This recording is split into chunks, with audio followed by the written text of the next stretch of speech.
name, pronouns, and then I have two questions for you. One is, have you ever written a letter to the editor? And what was it about, and did it get published? And if you haven't, what's something that you feel really invested in that you would like to write a letter to the editor about? So I'll start. Jay, he, him pronouns. As of last night, I had never written a letter to the editor. I've been a volunteer with Minnesota 350 on the communications team for more than a year, and one of my roles has been to recruit people to write letters to the editor, to help people write letters to the editor, to submit letters to the editor, and work with newspaper editors to try and get them published.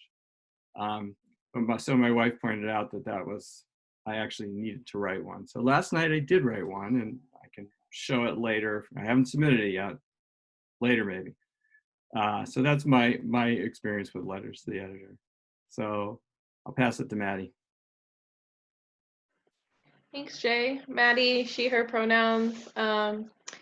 I may have tried to write a letter to the editor, and it was one of those things where by the end, like by the time I did my first actual reading of it, it was so obviously bad that I just stopped there. Like I probably didn't even finish writing it because I just reread what I had already written, and I was like, wow, no one needs this.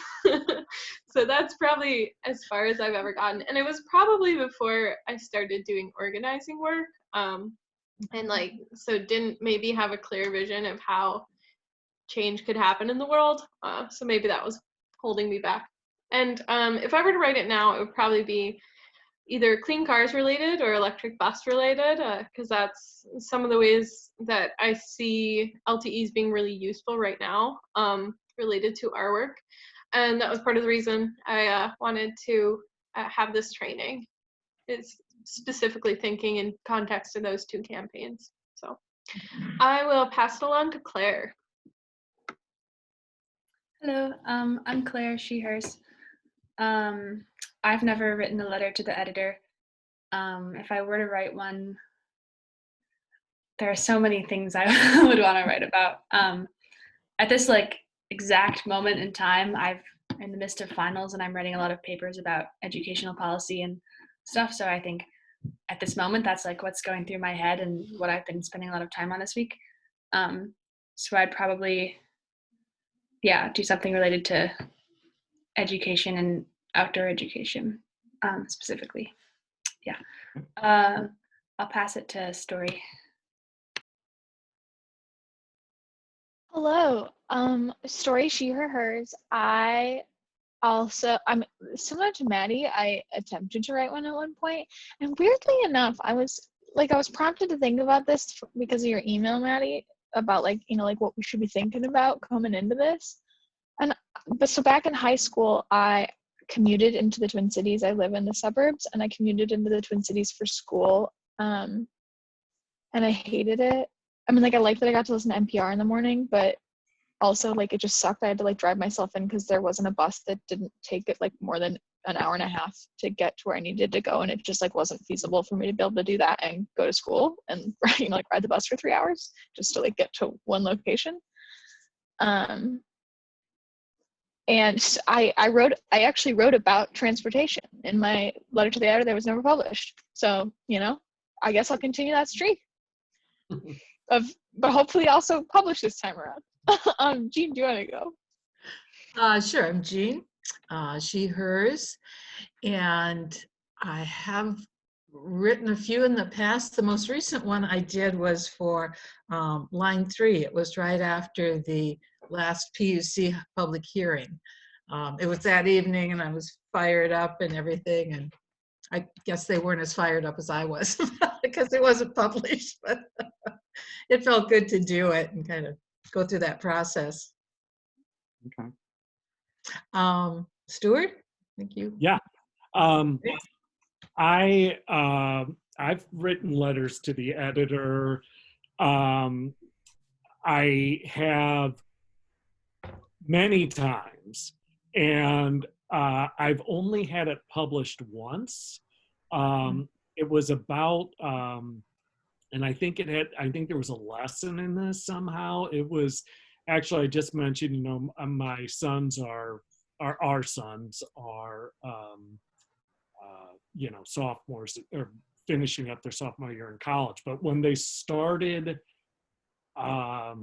kindergarten, I think, their class size was 30, which seemed to me like a lot of kids. And somehow and then in the news, there was something about some expanding or new schools being built in the suburbs. And I was just like, and it was at the time when the legislature was heavily Republican, and I just kind of connected those things and talked about how crazy it was that our kids were going to a class. It might not have been 30, but it was really up there, and that got published. But I've tried many other times and have failed.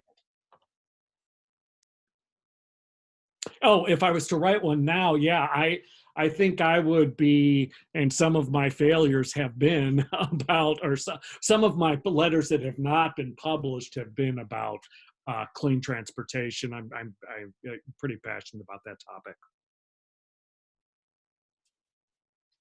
Is that it, I think? Keith joined. Oh, Keith. What are we saying here? What's the story? So we're doing a little check-in, names, pronouns. Have you written a letter to the editor? If you did, what was it about and was it published? And if you haven't, what's the topic you're interested in writing a letter to the editor about? I wrote a letter to the editor that was published in MinnPost last December. It was published in the Community Voices. In fact, I just looked that up and I can put that in the chat. And that was a little bit longer. It was more like an op-ed.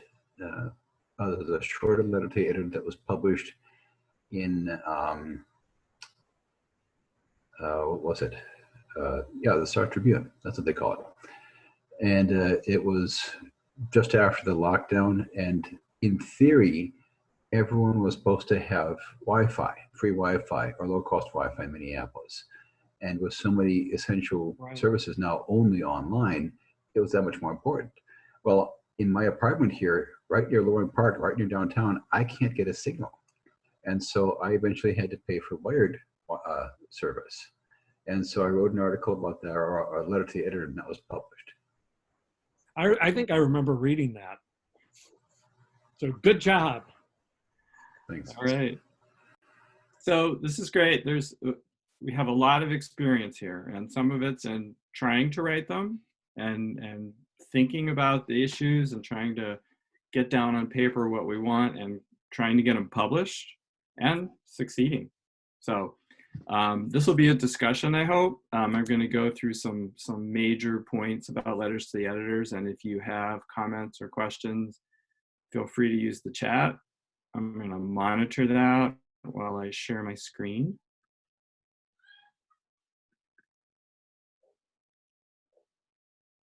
That's the wrong one.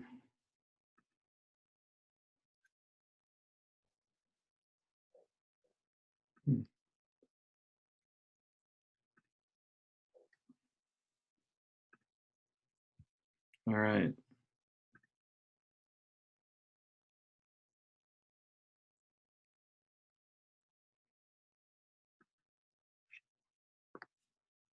So, why write letters to the editor? We've been talking about this, your personal reasons, but why is it a good thing to do? Why is it important?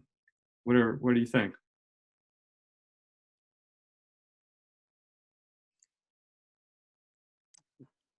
Well, I think it's a good idea to,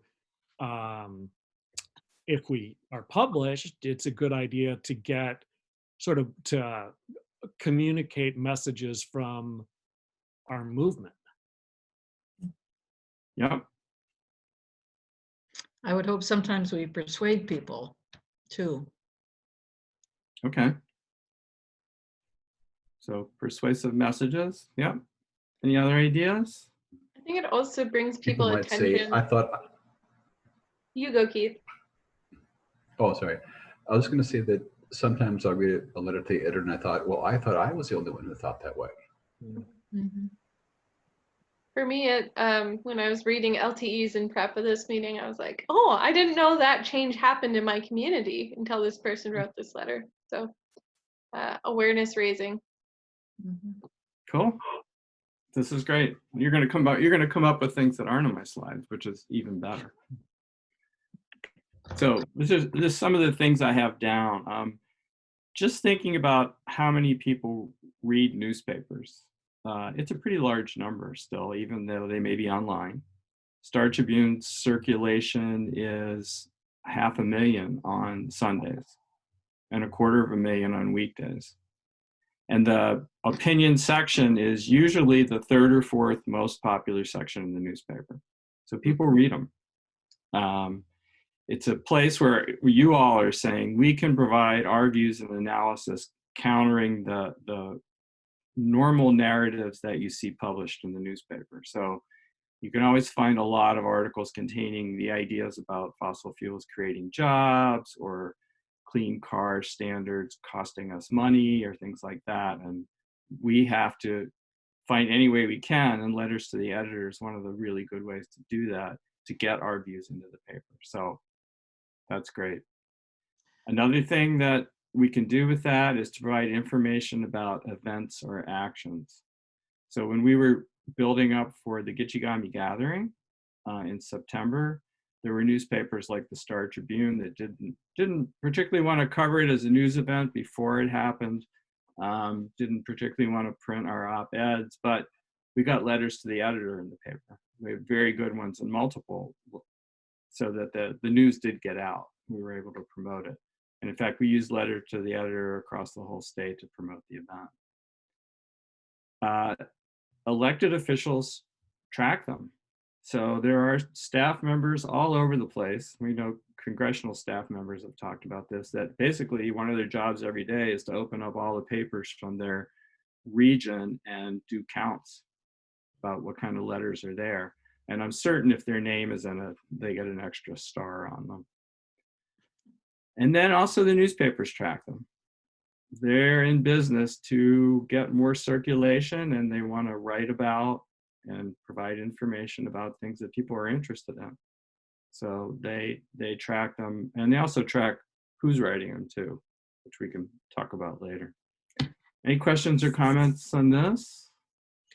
Jay, I do have a question. Does that mean the last bullet point that in terms of value, a letter to the editor that doesn't get published still has some value in that it's about perhaps an issue and they're tracking it, that they're getting them?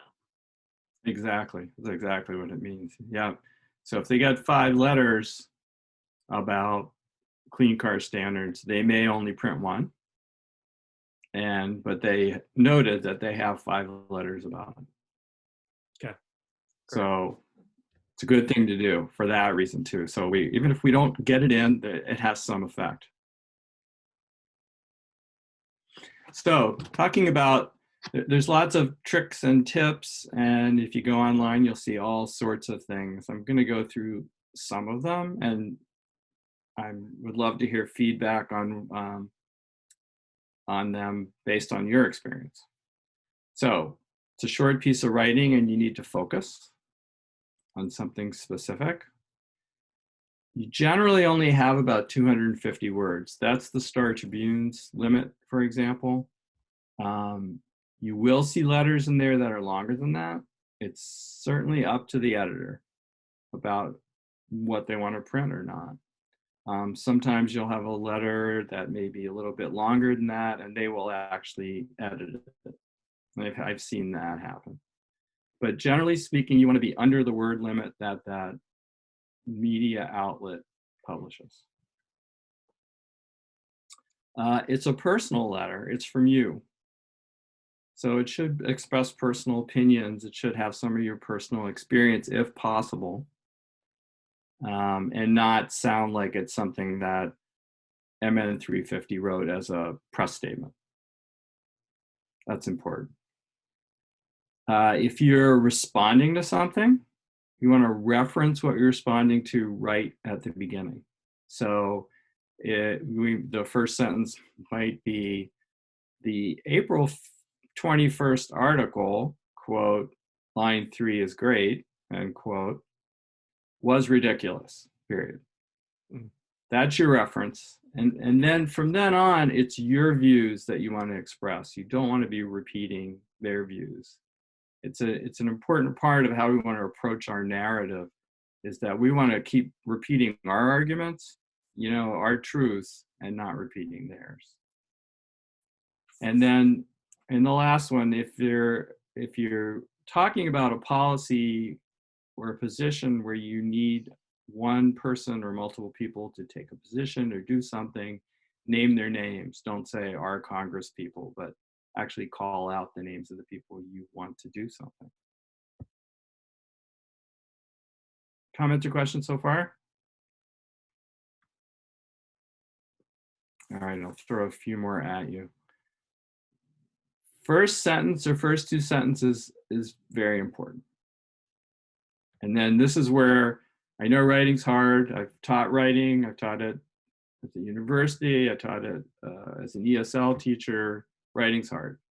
So getting that first sentence is something you have to work at, but you want to have something interesting, something that's going to grab people's attention. It's going to grab the editor's attention, and it possibly shows the strength that you're feeling about the topic.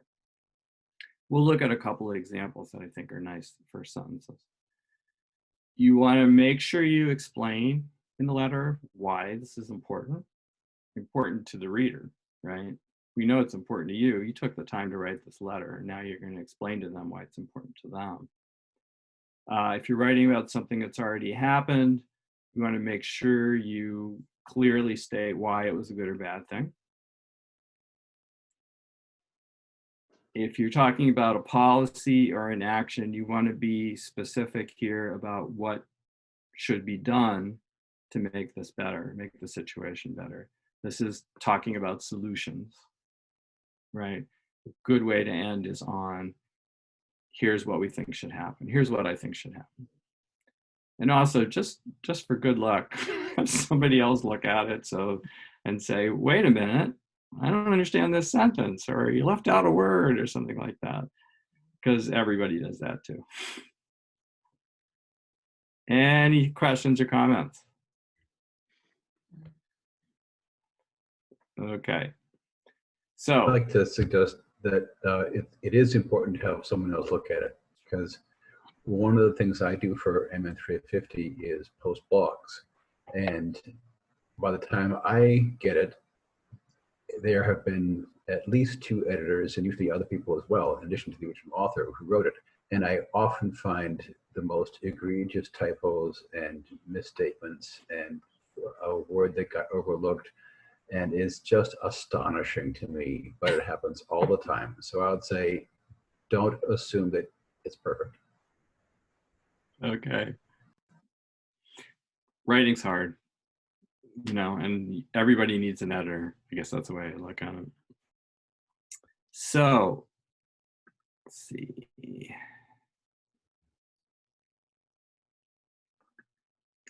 Okay, I need to do this a different way.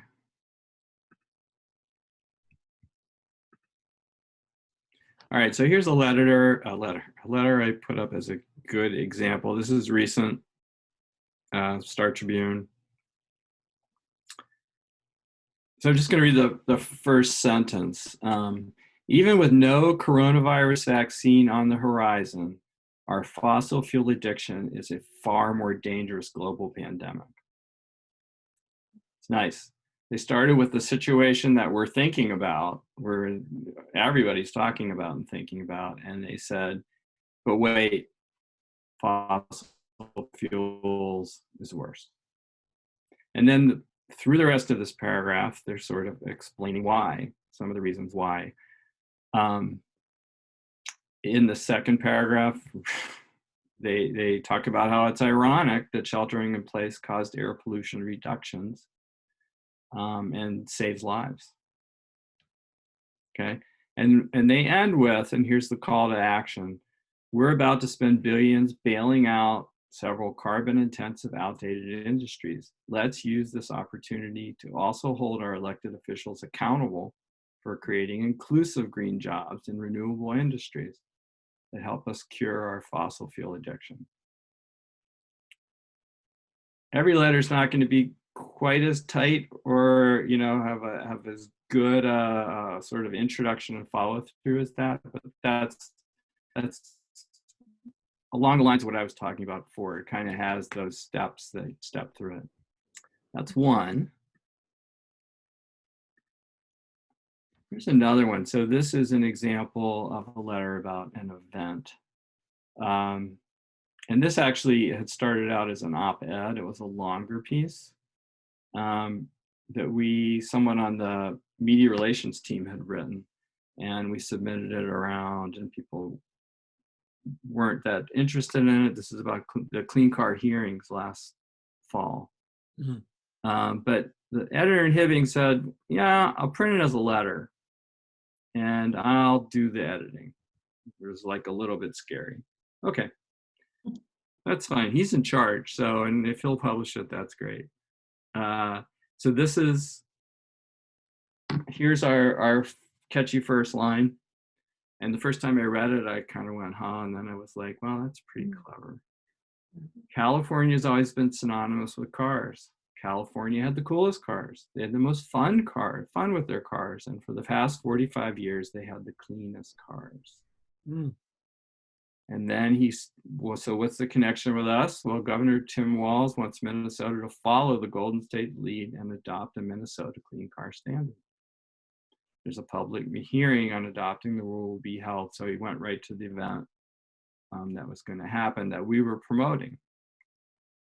Explains about the hearing, how it's part of a series of hearings, and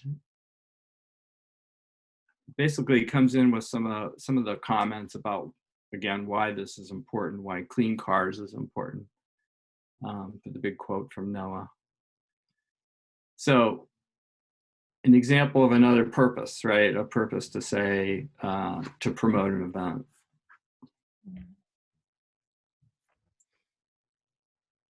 Any responses to those?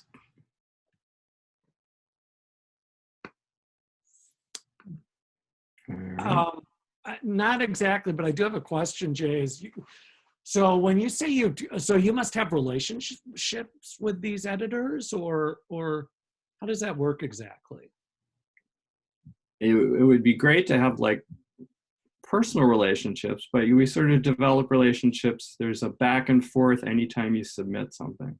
Okay. So especially if I'm submitting something in someone else's name, they have questions.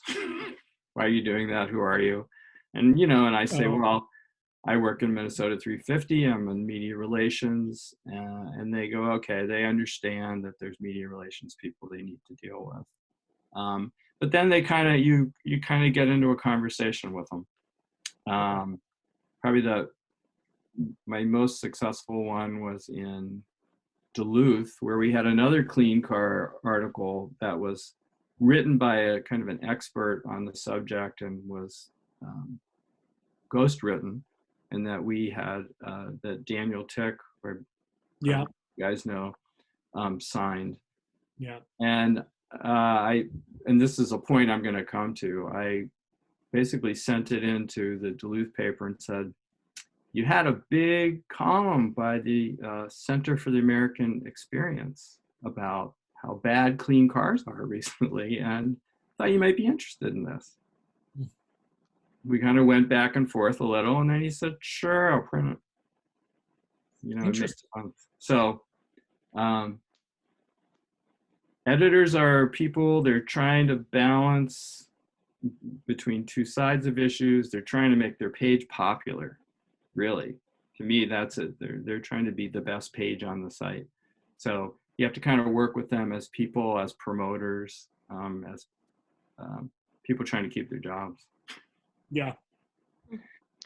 I have a quick question. Yeah.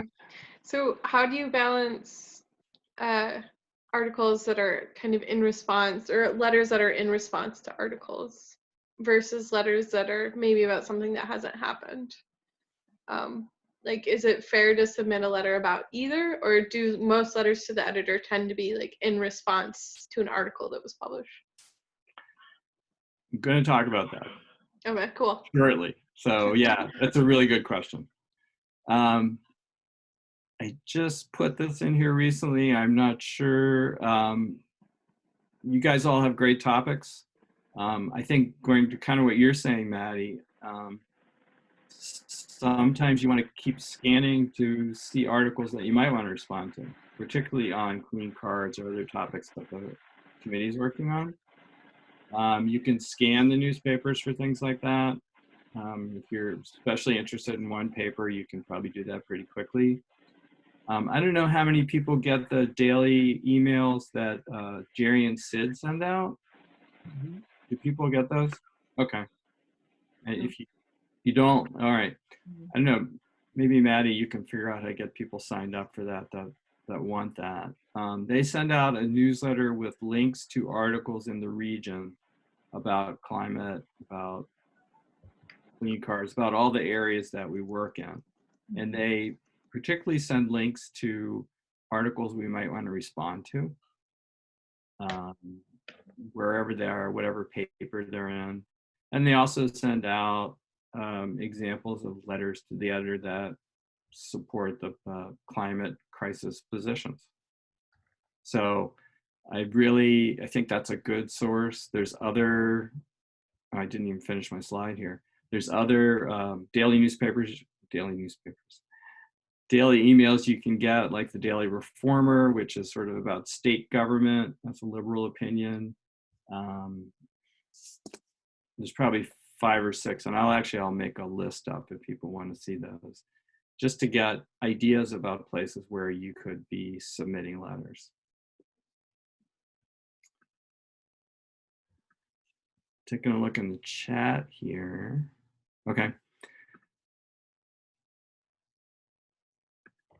So, will it be published? I don't know how many submissions the Star Tribune, for example, gets. I was just reading about the New York Times gets perhaps thousands every day. I would bet the Star Tribune gets dozens.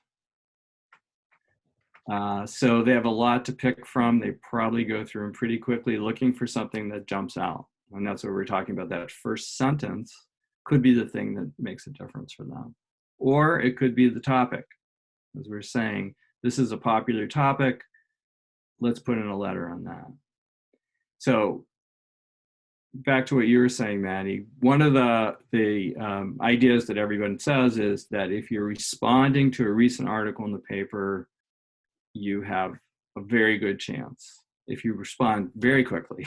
So that means getting your letter there a day or two after the article.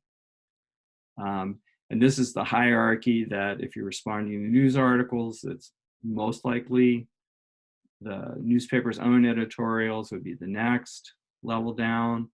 Op-eds, which are written by people not on the newspaper staff, or national columns, next down. And then other LTEs, if you're responding to, might not be that interesting to the editorial staff. Does that answer your question? Cool. Yeah, that's great. Yeah, so like I was saying before, the editors do look for a range of ideas on their pages. So if you see a page that, or you've been watching and they're not printing about a subject that you think is important, this is again not in response, but in promotion of ideas, try it.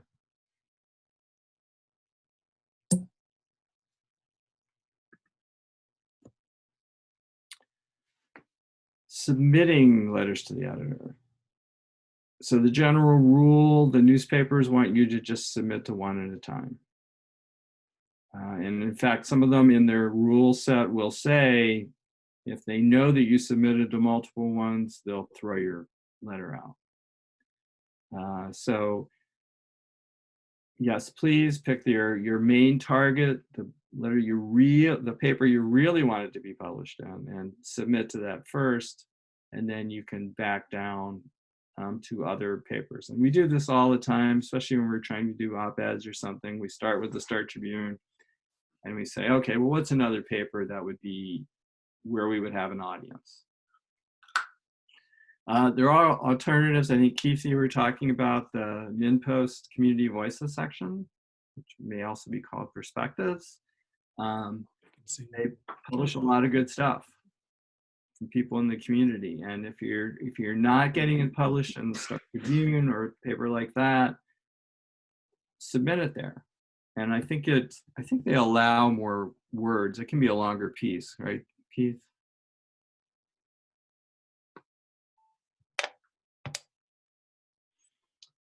Yeah, this is Stu. Yeah, it can be longer. There was a letter submitted under my name, and it must have been 700 words at least. Okay. If you're really interested in writing something longer, what would we call it an op-ed, and doing some research and writing a more substantial piece, which may not be so much as public opinion as here's why the clean car standards are important. We can help you work on something like that, and try and figure out places where you could submit that. It's a good thing to try and do, and those kind of substantive pieces are things that we should be trying to publish in addition to letters to the editor. So, resources.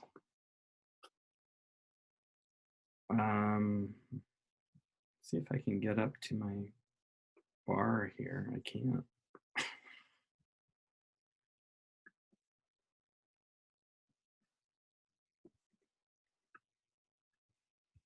Okay. So, how many of you have seen or used the our click to submit a letter to the editor tool?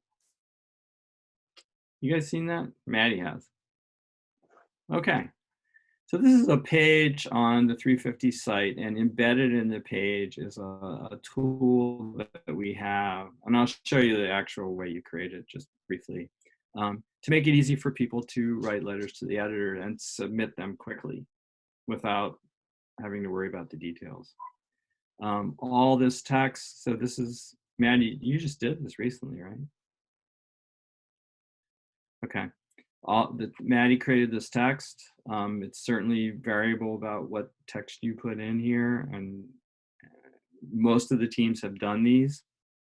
The user fills in their name, email address, and then a zip code. And I'll show you why we want the zip code.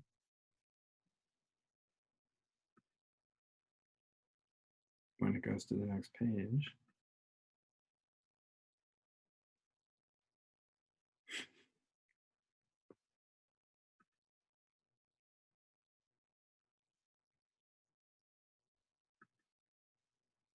Okay. When they hit the button, it gives them a list of newspapers that are in or near the zip code that the person put in. If you don't want to submit to these papers, that's fine. If you want to look for another paper, you can.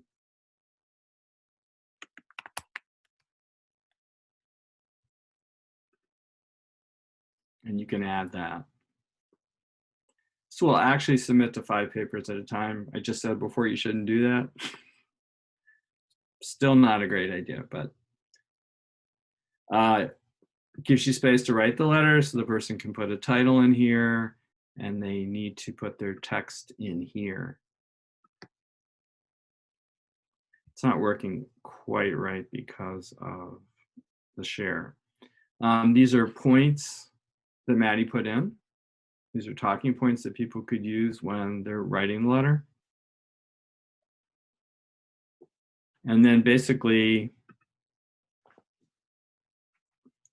after they hit that, the letter is sent off. we keep a record of the person, the information that they gave us. We have a copy of the letter that they sent.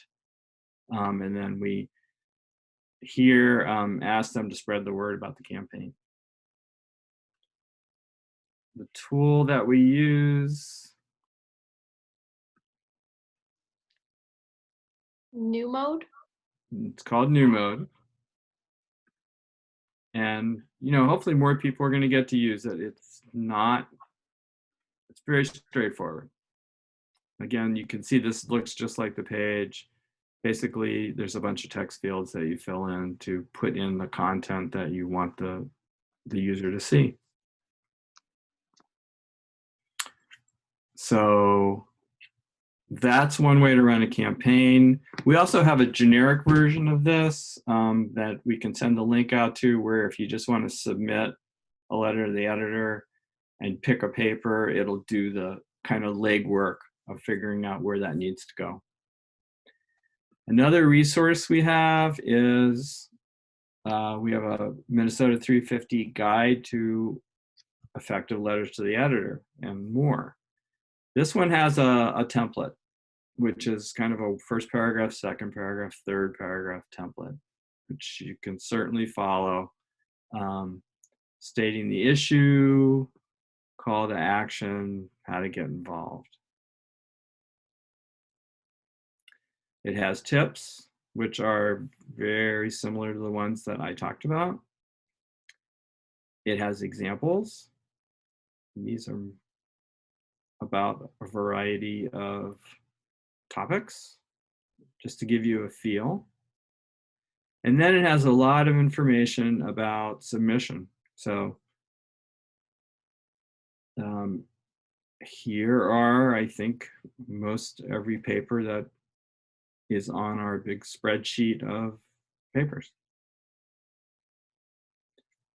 And so that's another tool that you can use.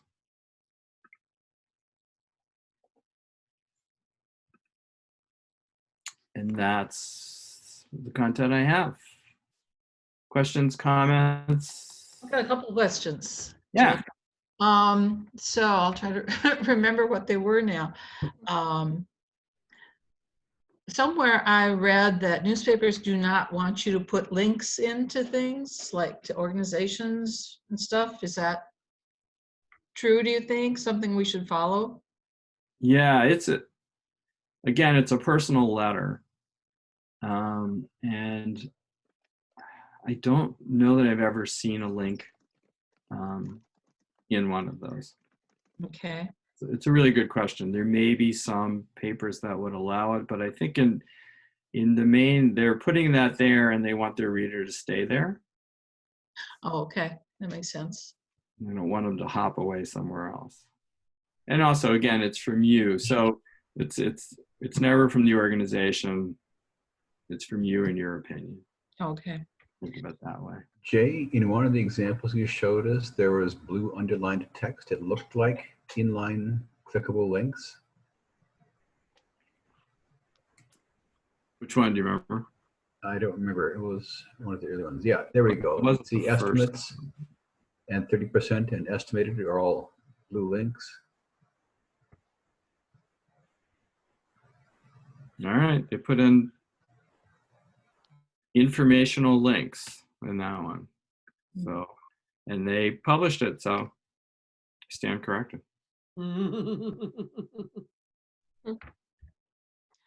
So when you sign your letter, is it ever all right to say, like, Gene Comstock, member of Minnesota 350, or nothing like that? That's a good question. I think you can. Okay. Again, it's the tone and style that needs to be personal. It's from you, and I think if you can identify yourself that way, that's fine. But as long as they don't feel like you're taking a piece off of the 350 website and submitting it. Okay. Usually what I see is what I see in this example, your full name and your city. Mm-hmm. Yeah, that's what I usually see. Certainly doesn't hurt to send it that way. and then they'll do whatever they do. If Mhm. they like the letter, I don't think they'll throw it out because you put that there. I'm wondering, do you become more or less publishable if you've already had LTEs published? It's a good question. So everybody knows Brett, or has seen Brett, our communications director.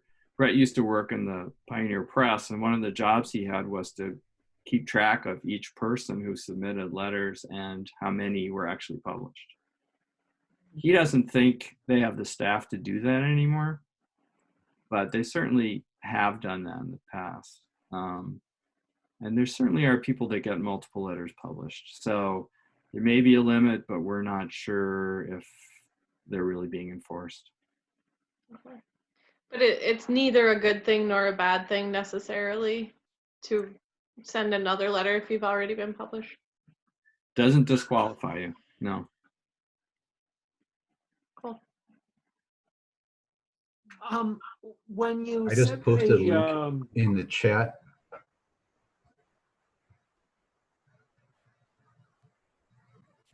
Go ahead. go ahead, Keith. Well, my question, this is Stu, was real quick, was when we say it's good to only submit to one newspaper at a time, how long do we wait? Like if you submit it, like, is there some period of time you have to wait before you can go to, you should submit to the next one?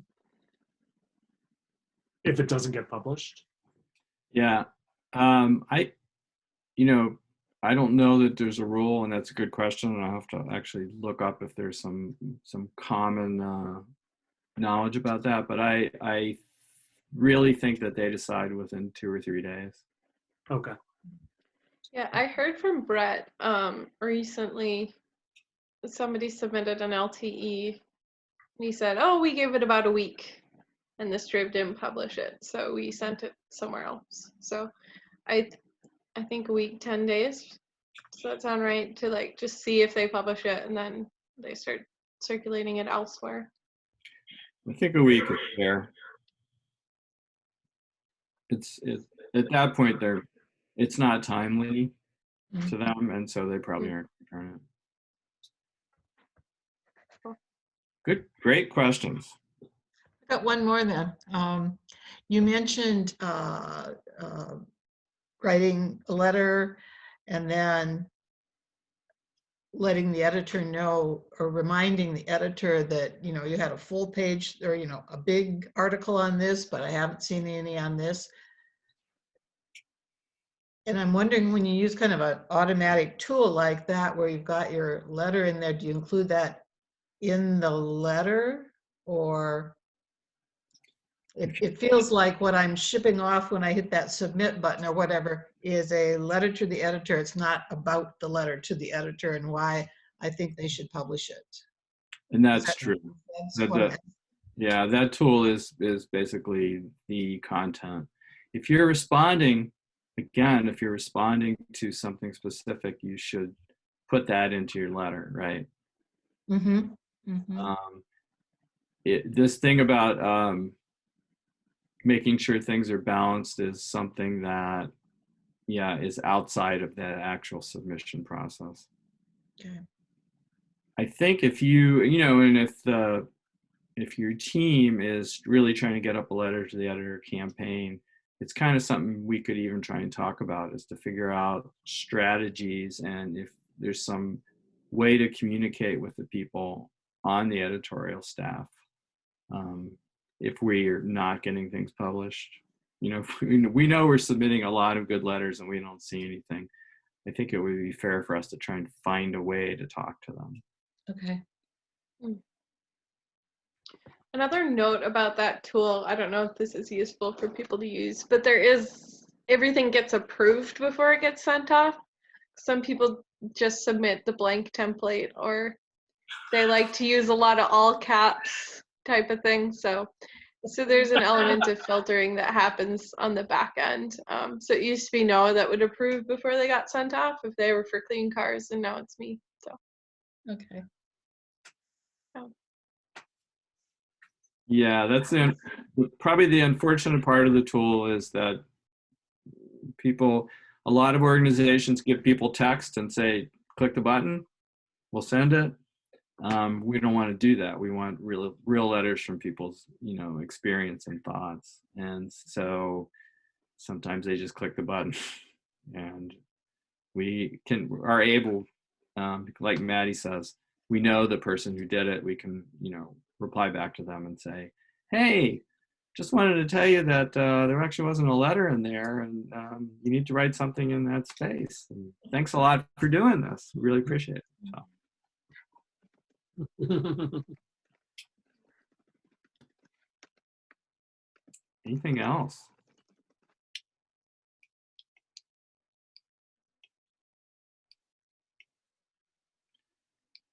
Well, thank you for this opportunity to talk to you about this. Thank you. I'm excited to see Thank you. all the letters that are going to come out of the group. yeah, me too. Thank you so much for coming, Jay. I found this super useful and informative. Yeah. Well, thank you. If we do want to have a conversation about how to strategize around LTEs, like you just suggested, are you the best person that our team should follow up with, or someone Sure. else? Yep. I can pull in other people. We have people who are editors and things, kind of like what Keith was talking about, who's volunteered to help people with letters to the editor. So, if you want somebody to look at it, we can come up with people to do that. Any help we can give. Jay? Yeah. Jay, can we read that guide to the LTEs? If someone could post that link. Yeah, I'll send this, the presentation and the links to Maddie, and then she can share those with you. Sounds good. Okay. Yeah, I'll send it out to the full team list. Awesome. Great. Well, thank you again. Yep. Have a great meeting. Will do. You can stay if you want, Jay. Nah, it's I'll eat dinner. Good choice. Cool. All right. Those of you who are staying, I'll see you in a few minutes. I'm gonna go get myself a drink of water. But Yeah. yeah. All right. Thanks all of you for coming. Yeah.